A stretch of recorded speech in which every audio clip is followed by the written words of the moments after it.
आज गुरु व्यास पौर्णिमाच्या सर्वांना शुभेच्छा. कालपर्यंत पाऊस चालू होता आणि आज सकाळी पाऊस उघडला का प्रत्येक भक्ताला गुरुकडे जायचं आहे आणि त्यांची अपेक्षा राहील. आणि काही भक्त निमित्त सांगतात, आता आज निमित्त सांगायची ताकद नाही. काही भक्त म्हणतात काल पाऊस होता हो म्हणून आलो नाही. काही भक्त म्हणतात आज यायचं सकाळी पण पाऊस लागला. सकाळी 5 वाजता पावसाने आगमन बंद केलं. आता काही अडचण यायला तरी पण उद्या बरं का बापू महाराज, उद्या एखादा जण येईल तेव्हा काय सांगावं. 4 दिवस पाऊस होता आणि नेमका पाऊस उघडला बाबा कामाचा टाईम. म्हणजे समाजापेक्षा भक्त फार चलाकी, तो हुशार आहे. चेतुरात सुरू म्हणे गुण लावण्याची खाणे, तो आहे.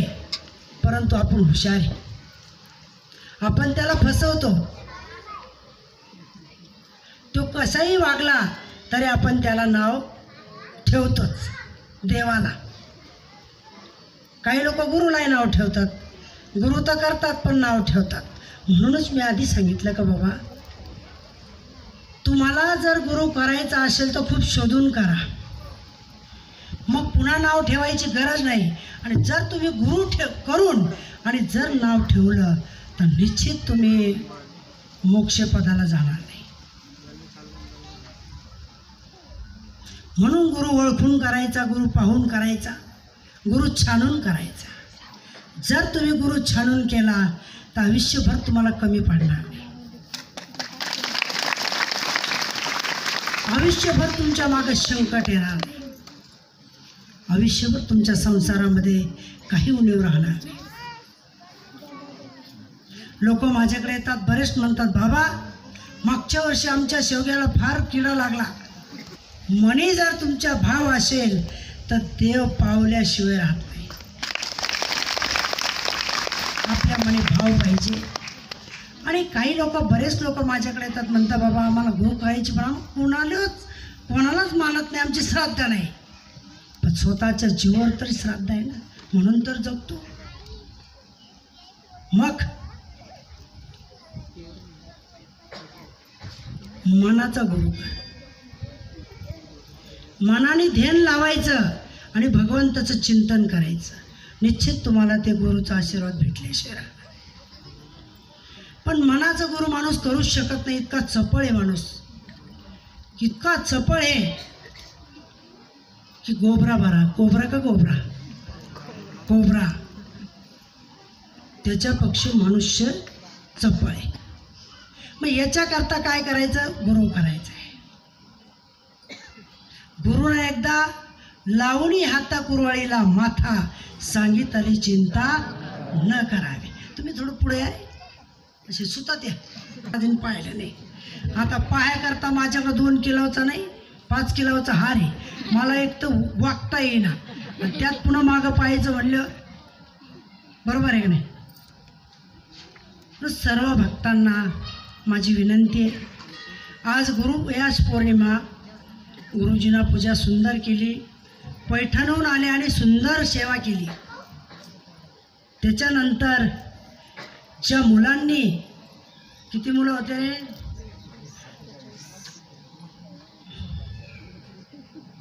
48 मुलं. आणि 48 मुलांनी सावरगावून, म्हणजे मढी आणि माहिंबा, सावरगाव, तिथून ह्या नाथाला अभिषेक करण्याकरता पाणी आणलं. एकदा त्यांच्याकरता जोरात टाळ्या. कोणाचे लग्न झालेले, कोणाचे व्हायचे, कोणाचे लग्न झाले ते पोरं व्हावं म्हणून गेले, कोणाचे लग्न व्हायचे त्यांना नाही, अजिबात नाही. स्वतःचा स्वार्थ त्यांनी ठेवलंच नाही.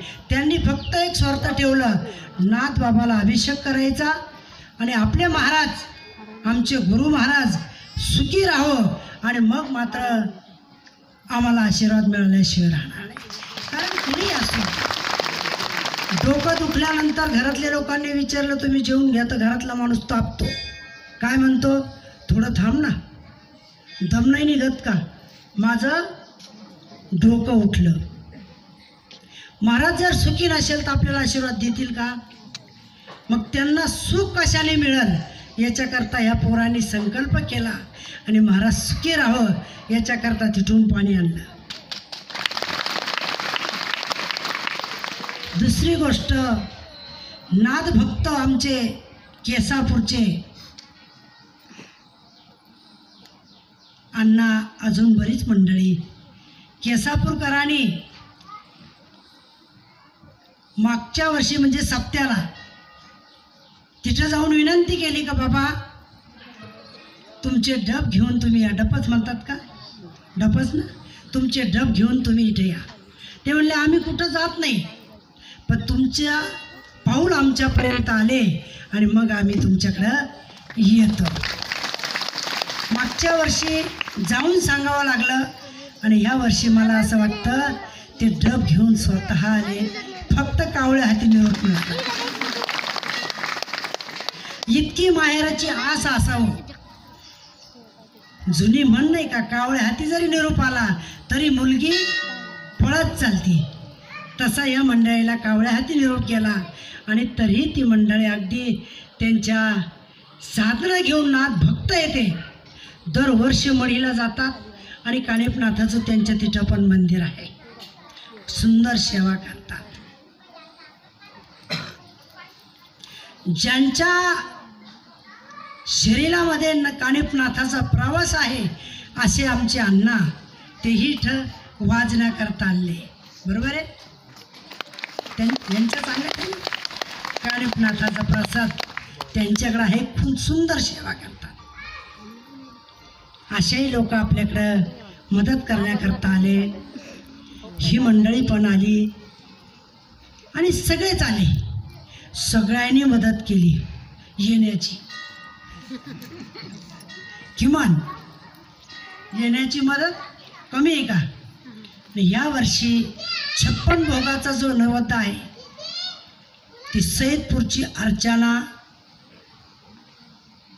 नाव काय तुझ्या नाव, अर्चना रामेश्वर शेळके, सैदपूरकर.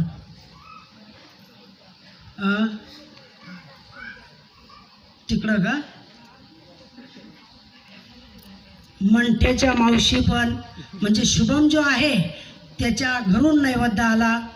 आणि इथं वेरूळमध्ये मागच्या वर्षी मला असं वाटतं नैवेद्य होताच, आणि या वर्षी मराठे परिवाराने त्यांच्या 3 सुना, 3 मुलं आणि ते दोघं पती पत्नी एवढ्यांनी मिळून नाथाचा प्रसाद तयार केला. ना आपण 56 भोगाचा नैवेद्य आता नाथाला जेवायला दिलं. आपण इकडं नादी लावलो का नाथ तिकडं जेवतात. माल किती आहे तिथं, 56 भोग आहे, 56 पदार्थ आणि ते खायचे म्हणल्यावर कोण सोडेन हो गुरुजी? तुम्हाला सुद्धा वाटलं असं खावा. किती आनंद आहे. म्हणून ज्यांना पुढच्या वर्षी पुन्हा 56 भोग ज्यांना घ्यायचे असेल त्यांनी आत्ताच ऑर्डर द्यायची की बाबा आम्ही करणार आहे. आणि पुढच्या वर्षी ढोल ताशावाले येणार आहे ना, वा वा वा वा, टाळ्या वाजवा. गुरुजी तुम्ही येणार आहे ना, वा वा टाळ्या. आणि आपण येणार आहे का आपल्याकरता, आपल्या आपण करायचं, ही महत्वाची गोष्ट आहे. हे पण महत्वाचं आहे. नुसते ढोल ताशेवाले आले आणि नुसते गुरुजी आले हा आणि एकटे महाराज चालली गुरुपौर्णिमा, जमाल का? नाही. मग आपण काय करायचं, सगळ्यांनी पुढच्या वर्षी आपण येणाराचे आत्मविश्वासाने आपल्याला गुरुला किंवा नाथबाबाला सांगायचं, घृष्णेश्वराला सांगायचं का बाबा पुढच्या वर्षीची गुरुपौर्णिमा आम्ही नक्की येणार आहे. म्हणजे पुढच्या वर्षेपर्यंत आपल्या जीवनाला कुठंही धोका बसणार. कबूल केलं तर आपण जर म्हणलं हां पाहू ना, मग तो उभाच आहे. हां मग काळ आपल्याकरता उभा आहे. मग काळ जर सारायचा असेल तर काय केलं पाहिजे, भगवंताचं चिंतन केलं पाहिजे. काळा सारावा एकांतवासी गंगा स्नान देवाच्या पूजेने प्रदक्षिणा काळा सारावा चिंतने एकांतवासी गंगा स्नान एकांतवासी गंगा स्नानी देवाच्या पूजेने प्रदक्षिणा तुळशीच्या म्हणजे तुळशीची माळ आपल्या गळ्यामध्ये असावं. बरेच लोक मनाची माळ घालत्या. आता ही मनाची नाही, छटक नाही, अगदी 2-3 ग्रामची माळ तुम्हाला झापत नाही आणि मनाची कशी झापती? हा, डायरेक्ट मनाची माळ. आमच्याकडे आले की एखादं काय म्हणतं, आमची मनाची माळ आहे बाबा. आता अवघडायचे ना मला हे 2-4 क्विंटलचं झापाला, तुम्हाला मनाचं कसं झापतं? नाही, गुरुविना कोणीही आपल्याला साथ देऊ शकत नाही. आपली पत्नी असेल तरी पण 2 दिवसाची साथीदार असते. आपली आई असेल तीही 2 दिवसाची साथीदार असते. आपले पती असेल तीही 2 दिवसाची साथीदार असतात. पण आपले गुरु अमर असतात. ज्यावेळेस तुम्हाला रस्त्याला लागायचंय, शिडी चढायची आहे, पायरीला पायरीला पाय द्यायचा आहे, त्यावेळेस गुरुचं चिंतन जर तुम्ही केलं तर निश्चित तुम्ही स्वर्गाला जा. नाहीच केलं तर नरकाला गेल्याशिवाय. मग आपल्याला नरकाला जायचं आहे का स्वर्गाला जायचं आहे आपण ठरवायचं. जर आपल्याला स्वर्गाला जावं असं वाटत असेल तर निश्चित आपण गुरु केल्याशिवाय. आणि नुसतं काहीच नाही, नुसतं गुरु गुरु करू नका. काहीवर म्हणजे काही गुरुवर शिष्य गुरु गुरु करत्या. हा, काही शिष्य गुरुवर सुद्धा गुरु गुरु करतात.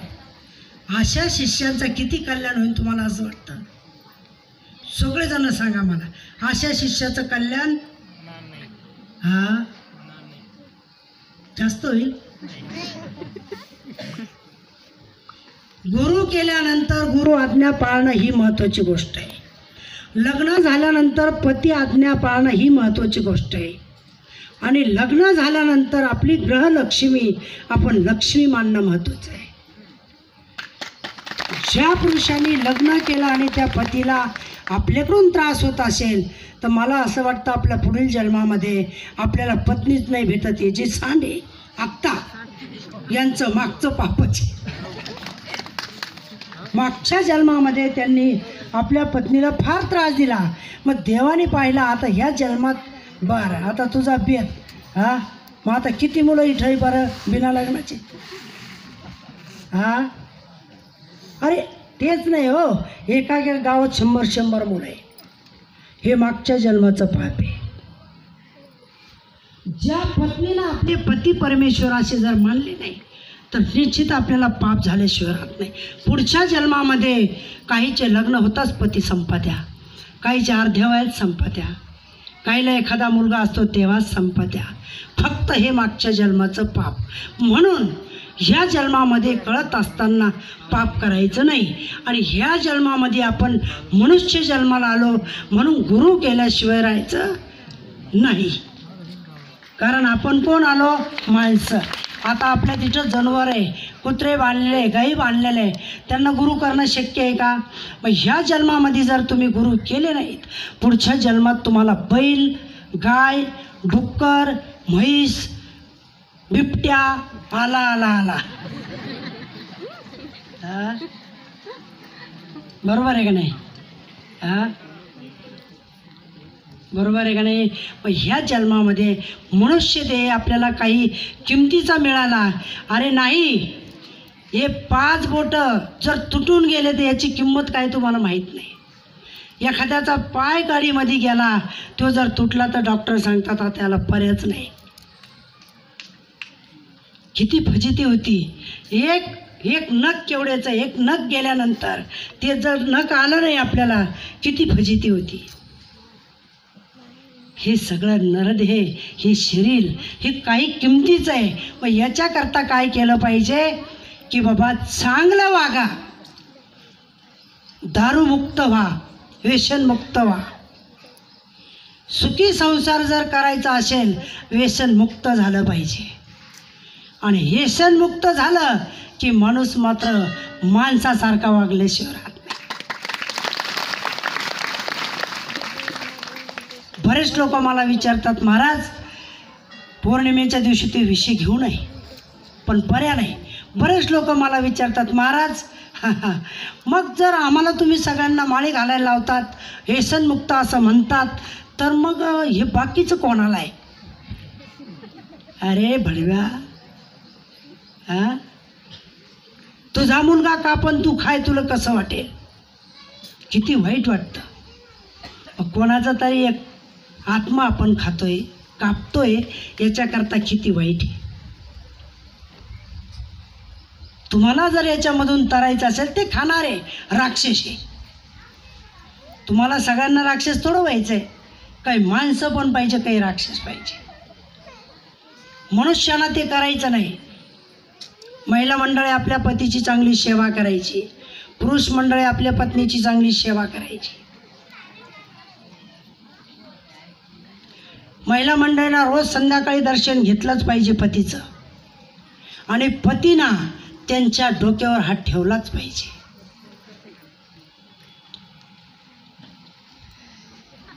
पण महिला मंडळी इतक्या पक्क्या आहे, त्या म्हणते बाबा मी रोज घेतो, पण एखाद्या दिवशी उगाच भांडत ते, मग त्या दिवशी घेत नाही. भांडणाचा आणि दर्शनाचा कुठलाही संबंध नाही. किंवा एखादा पती म्हणतो काय हा सकाळी भांडली ना आता पाय पडते, तिलाही तेच लागत, ठीक आहे हा. म्हणून पती पत्नीमध्ये विचार फार महत्त्वाचा आहे. संसार सुखी ठेवायचा असेल, पती पत्नी विचारत पाहिजे. जीवन सुखी ठेवायचं असेल, गुरु शिष्य विचारत पाहिजे.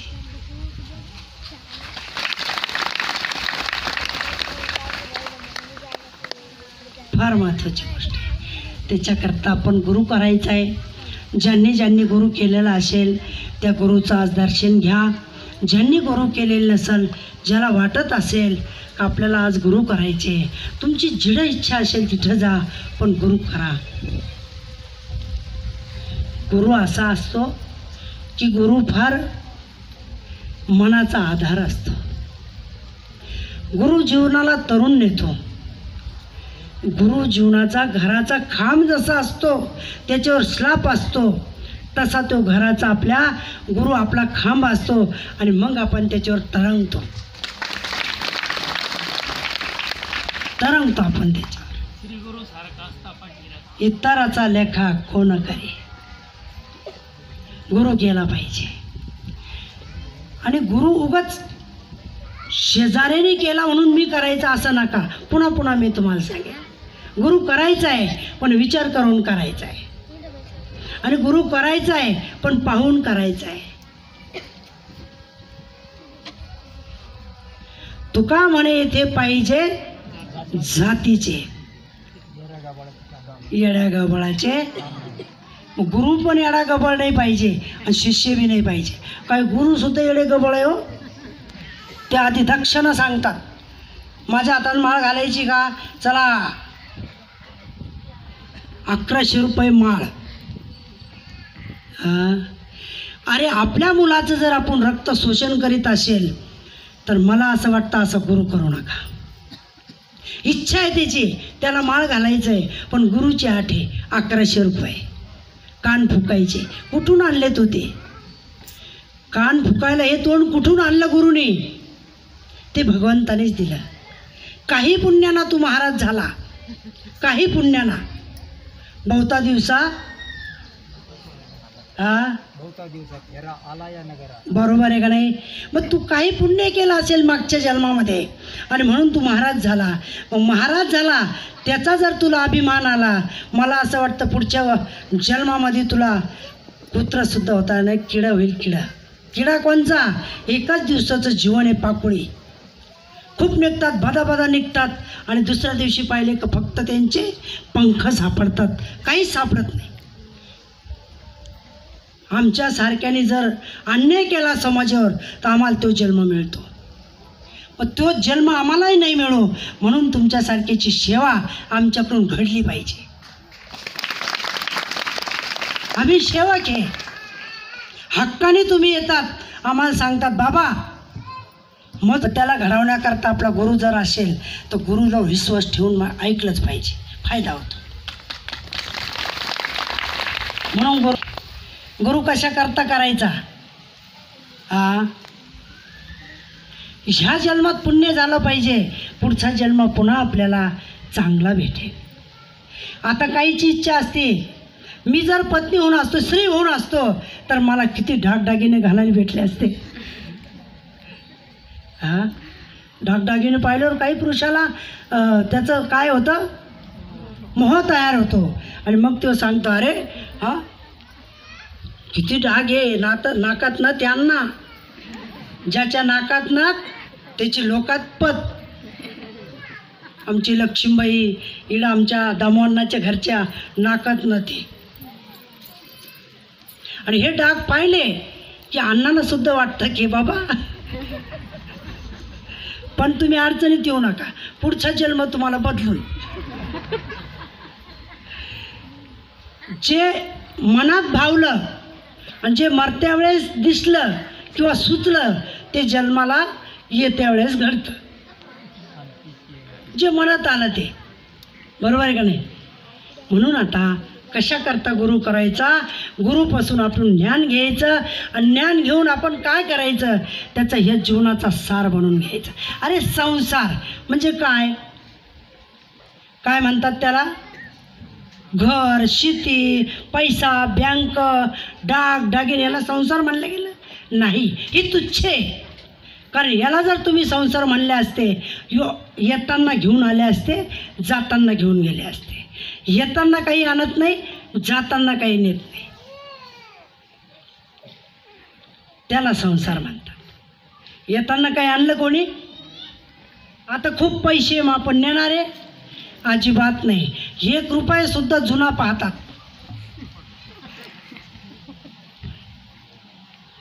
तो दुसऱ्याचा, घरातला सापडत नाही ना. आधी पाहून ठुता येत नाही, दुसऱ्याचा असतो. कोणतरी पाहुणा असतो आणि तिथं ते बांधणारे असतात, ते म्हणतात हे 1 रुपया, ते घाई काढते देतो, तो तुमचा नाही. पण तो संसार नाही, ते तुच्छ आहे. मग तुम्हाला जर संसार हे शरीर हे जर सुखी ठेवायचं असेल तर याच्याकरता काय करा? गुरु करा. आणि गुरु केल्यानंतर त्याचा जो मार्ग आहे तो नीट पाळा. नीट जर पाळला तर तुमच्या प्रत्येक दुःखामध्ये निश्चित गुरु सोबत राहील. आणि सुख देण्याची ताकद गुरुमध्ये असते. जे सुख आहे, जे तुम्हाला पाहिजे ते फक्त गुरुमध्ये आहे. ते देतात, त्यांची ती झोळी भरलेली असते. का? की ते गुरुही देवाचं चिंतन करतात. गुरु नेहमी त्यांच्या भगवंताच्या सान्निध्यामध्ये असतात. गुरु नेहमी भगवंताला काय करतात? स्पर्श करतात. त्यांची बॅटरी चार्जिंग असते. आणि मग ते तुम्हाला काय करतात? जसं MCBमध्ये लाईन तयार होती त्याला गुरु म्हणायचं. आणि वायर पसरले आणि एकदा बल्ब लागला त्यालाही गुरु म्हणायचं. मधलं वायर आपण, तिकडं भगवंत आहे, इकडं गुरु आहे. त्याच्याकरता गुरु करायचं आहे. गुरु ज्ञानाचा काला देतो, तो आपण खायचा आहे, तो सेवन करायचा आहे, त्याला गुरु म्हणतात. आपले गुरु महाराज, मला असं वाटतं किती दिवस झाले तुम्हाला पंढरपूरहून येऊन?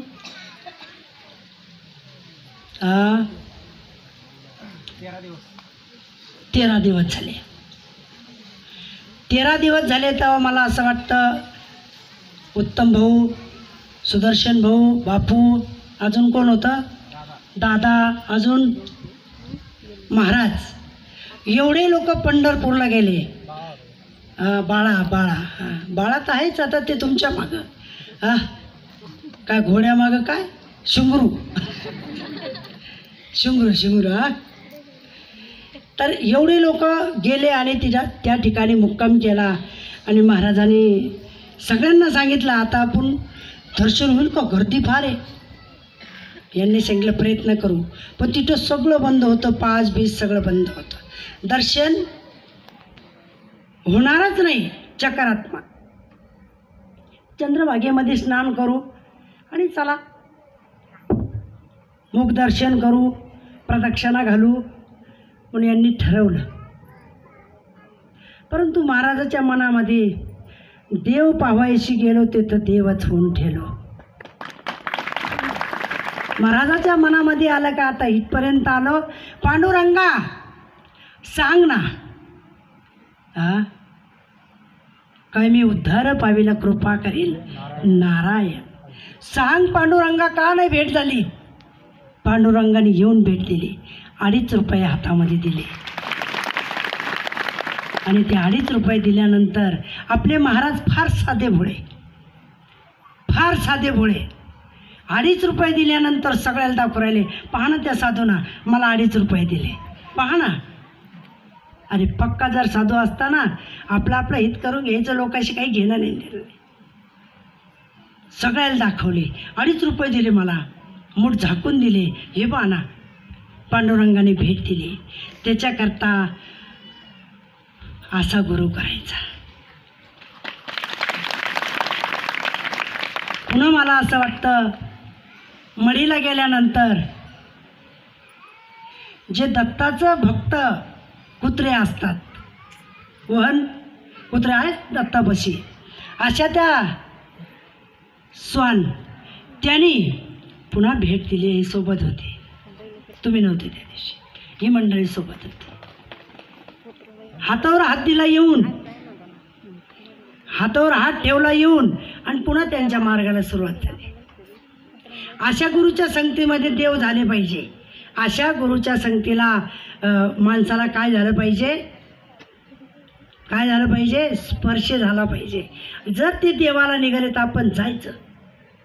सगळा आपला संसार तुझे, मी पहिल्यांदाच सांगितलं, गुरुची संगत भेटत नाही, फार दुर्मिळ असते. गुरु फार दुर्मिळ आहे, गुरु भेटत नाही. तसे भरपूर भेटतात, रस्त्याने चालले तरी गुरगुर करतात. परंतु जे सत्य आपल्याला पाहिजे, ज्यांच्या सोबत भगवंत आहे, असे गुरु आपल्याला भेटले पाहिजे. आपला सार आपल्या नाथबाबाची कृपा. 5 वर्षे झाले तेव्हा एक इथं मोठा साप निघाला. किती मोठा का 3 लोक झोपलेले असा दिसायचा. आमच्या किशोर वाघना पाहिला आणि त्याला मला असं वाटतं लघवी झाली. पळत आला, बाई बाई फार मोठा साप आहे. आणि बाईना 4-5 लोकांना, ते महाराज आहे आपले. जसं तुकाराम महाराजाला काय नव्हतं येत, स्वतः भगवंतानी सांगितलं तुका काहीतरी महाग. इतकी ताकद होती तरी तुकाराम महाराज सांगायचे मी असा आहे, मला काही येत नाही. त्यांचं आलेलं साधन, आलेलं भजन ते झाकून ठेवायचे, मला काहीच येत नाही. गावकरी कोपले, गावचा पाटील कोपला, काढून दिलं तरी तुकाराम महाराज म्हणले हो ठीक आहे ठीक आहे, तुझ्या मनात आलं नाही एखादी भजन व्हावं, कोणावर रागवले नाही. तसे आपले महाराज कळलं आपल्याला भेट कोणाची आहे. परंतु पळत गेले आणि 10-12 पोरायला गावातल्या फोन केला, जन्नती मंत्र येतात पकडायचे. 10-12 पोर आल्यानंतर त्या मुलांनी सांगितलं का महाराज या आमच्या बच्चं काम नाही, लय मोठं आहे आणि आता इथून जाणार नाही. ते एक तर येत नाही आणि आलं तर ते 6-6 महिने जात नाही. त्याचे डोळे माणसावानीच होते, त्याची जीभ माणसावानीच होती आणि त्याचं तोंडही माणसावानीच होतं. आणि इथं राहणारे लोक म्हणले महाराज आम्ही राहणार नाही, एवढं मोठं इथं आम्ही राहणार नाही, सहज आपल्या बाळासारखं बाळ गिळून घेईल असं त्याचं तोंड होतं. परंतु महाराज तिथपर्यंत गेले आणि त्यांना सांगितलं हे बा तुम्हाला जर मला इथं राहून द्यायचं असेल तर तुम्ही चालते व्हा. एका सेकंदात चालते झाले. आणि एकही शब्द मी तुम्हाला प्रत्येक वेळेचं माहिती, मी एकही शब्द कधीच चुकीचा सांगत नाही. कारण जर चुकीचं ह्या जिभीत निघालं तर निश्चित त्याला किडी पडल्याशिवाय राहणार नाही. सत्य बोलायचं. माझ्या भक्तांना सुद्धा मी तेच सांगतो, तुम्ही काय करा, सत्य बोला, खोटं बोलू नका. तुमच्यावर एखादी बाजू आली तरीही तुम्ही खोटं बोलायचं नाही, खोटं बोलल्याचं फार मोठं पाप होतं. एक खोटं जर तुम्हाला बोलायचं असेल तर हजारो खोटं बोलावं लागतं, तरी ते लपत नाही. एक वेळेस बऱ्याच लोकांना माहिती आहे, आमचे आडगावचे आमदार इथं होते. महाराजाला साप चावला आणि चावल्यानंतर तो पेटी होती, पेटी खाली जाऊन बसला. 6 वाजले, महाराज बाहेर येत नाही म्हणून आमचा आमदार पळत गेला. बाई बाहेर काय येईना? पाहायला गेल्यानंतर रक्ताने भरलेलं होतं अंग. महाराजांनी सांगितलं, मला काय चावलं? उंदीर. घाबरायचं काही काम नाही, उंदीर चावला. बरं, स्नान केलं, पूजा केली. गणपतीच्या आरतीला गेल्यानंतर चक्कर यायला लागली. मग आमदारांनी सांगितलं, बाई नाही, तुम्हाला चक्कर येत आहे, तुम्ही डोळे झाकता. नाही नाही, काही होत नाही. ज्यावेळेस थोडं थोडं वेदना चालू झाल्या, परंतु भगवंतावर, नाथबाबावर आणि कृष्णेश्वरावर विश्वास होता. महाराजांनी सांगितलं, हे बघा, माझं जर पाप झालं असेल, काही चुकून माझ्याकडून घडलं असेल, तर मग आज मला जायचं. आणि जर माझं पुण्य झालं असेल, मी पुण्यच केलं असेल, तर मग मात्र मला काहीच होणार नाही. तुम्ही घाबरायचं. आत्मा तुमच्या आत्म्यात, माझ्या आत्म्यात काही बदल नाही. शरीरात बदल आहे, आत्म्यात बदल नाही. आत्मा एकच आहे. म्हणून मलाही तुमची गरज आहे, तुम्हालाही माझी गरज आहे. तुमच्याकडे पीठ असेल तर माझ्याकडे मीठ आहे, बरोबर आहे का नाही? म्हणून पीठ आणि मीठ एकत्र केल्याशिवाय भाकर होत. कुसुमाई, पीठ आणि मीठ. हरिपाठाची मंडळी दर एकादशीला सुंदर सुंदर हरिपाठ करतात. काही असेल, पाऊस असो, पाणी असो, 7-8-10 म्हाताऱ्या आणि आमचे 2-3 माणसं आहे. त्याच्यात काय नाव आहे भाऊचं? कचरू भाऊ. ते तर अगदी सगळ्यामध्ये कृष्ण आहे. प्रत्येक एकादशीला येऊन मला असं वाटतं आता 3रं वर्ष लागलं, तेव्हापासून प्रत्येक एकादशीला हरिपाठ करतात. आणि महिन्याचा परदोष त्यालाही आता 3रं वर्ष लागलं. गावामधली मंडळी आमची येरुळकर खरोखर खूप साथ देतात. ज्यांच्याकडे भाजीपाला असेल ते आणून देतात. ज्यांच्याकडे जे जे असेल ते आश्रमापर्यंत पोहोचवतात. आणि प्रत्येक परदोष 700-800 लोक असतात परदोषाला.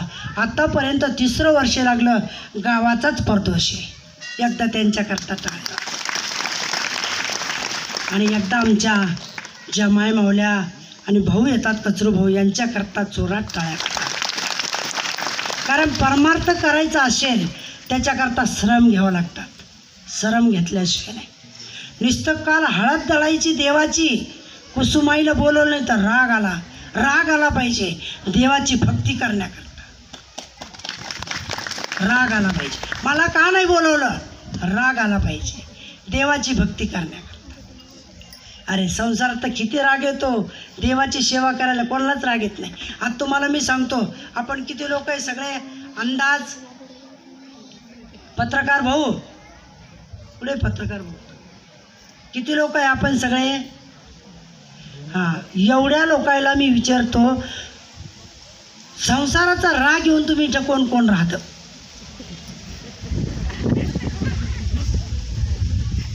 आणि वर हात करायचा, असं नाही करायचं, असं करायचं, मी राहायला तयार आहे. अरे इतक्या भामट्या उलटी आहे. एकूण पाहत्या, तू करतो का मी करतो, तू करतो का मी करतो, हे कोर हात करीत नाही. काय आहे? हां, अरे संसार लय दुखी बरं. हां, संसार लय दुखी. जोपर्यंत अन्न आणतो तोपर्यंत अण्णा अण्णा अण्णा. अरे संसारात दुःख आहे.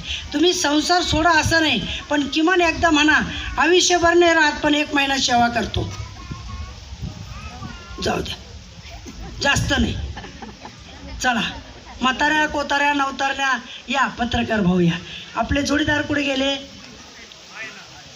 बरं बरं बरं बरं. आणि आमचे पत्रकार माळी सर आणि सतीश भाऊ लोखंडे आणि इकडं आपले करपे भाऊ आणि ते भीमरूड काका, हे 4 लोक असे काही छोटा मोठा कार्यक्रम असेल तरीही ते आश्रमात येऊन, मला असं वाटतं आज कार्यक्रम आहे पण बातमी 2-3 दिवसापूर्वीच पसार झाली. खूप मोठं त्यांचं दान आहे. एकदा त्यांच्याकरता जोरात टाळ्या वाजा. अरे जोरात टाळ्या वाजवण्याचा आपलाही फायदा आहे ना. आपली रक्तवाहिनी चालू होती, दुसऱ्याचं काही हो पण आपलं आपल्याकरता तर करा. हां, टाळ्या वाजवल्या का आपल्या हाताचे काय होतं, घर्षण होतं आणि त्या रक्तवाहिनी चालू होती. अटॅक येत नाही जास्त टाळ्या वाजवायच्या आणि हसायचं. हसायचं, दाटून नाही. मी दाटून हसलो, खरोखरचं हसायचं. रोज सकाळी उठल्यानंतर बायको पुढं जायचं आणि मोठ्याने हसायचं, अगदी जोरात हसायचं. हां, तुम्ही सुद्धा उठायचं आणि त्यांच्या पुढे जायचं. मजाच मजा, किती आनंद. हां, अरे किती राग असू त्याला, सकाळी तू जर त्याच्या पुढे जाऊन हसली ना ठेवला, किती आनंद. अरे संसार जर सुखी करायचा असेल तर याच्याकरता काय करायचं, हसायचं. रडतात सगळेच, जन्माला आला तेव्हा रडतो, मेला तेव्हा रडतो, काही दुःख असेल तेव्हा रडतो. पोराचं लग्न नाही होत तरी झाल्यावर सुद्धा, का सोपं आहे का, झाल्यावर सुद्धा रडतो. पण बाबा काय सांगावं, लई विनंती केली तुम्हाला, दिल्या 10-5 चौक्यात झालं लग्न, पण काय सांगावं आता, तर बरं होतं. हां, तर बरं होतं. माय मावल्या हो, जर तुम्हाला सुखी संसार ठेवायचा असेल तर आपल्या सुनाला मुलगी म्हणून वागा. पण तुम्ही तसं नाही करीत. सून घरात आली, तिचं पहिलं मूळ झालं का दुसऱ्या माळाला तुम्ही म्हणते हां हां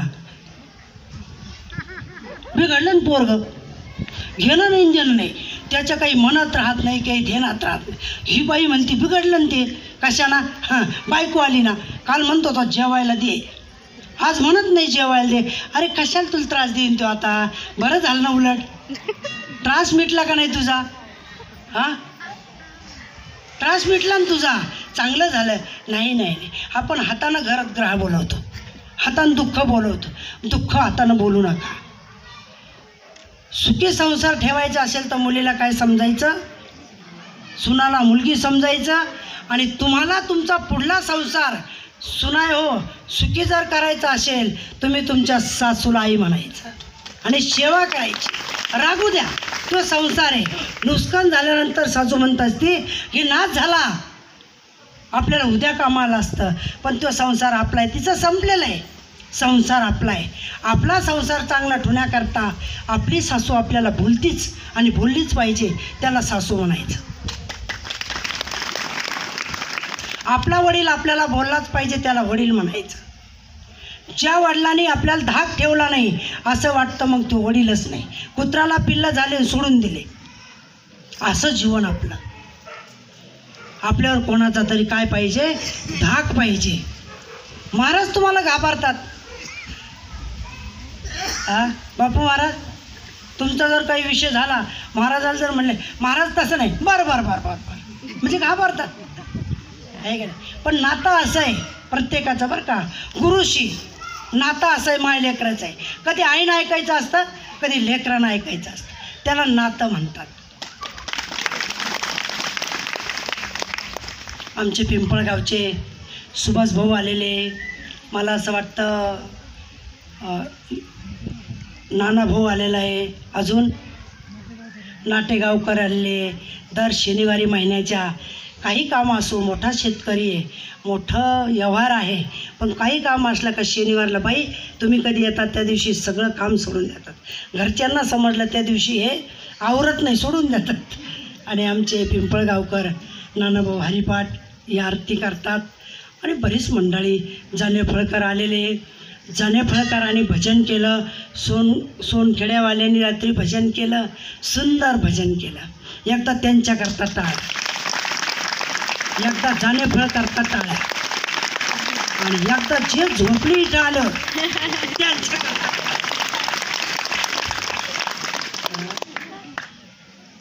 किती आनंद येतो, किती वेळेस टाळ्या वाजवल्या, किती आनंद आहे. हा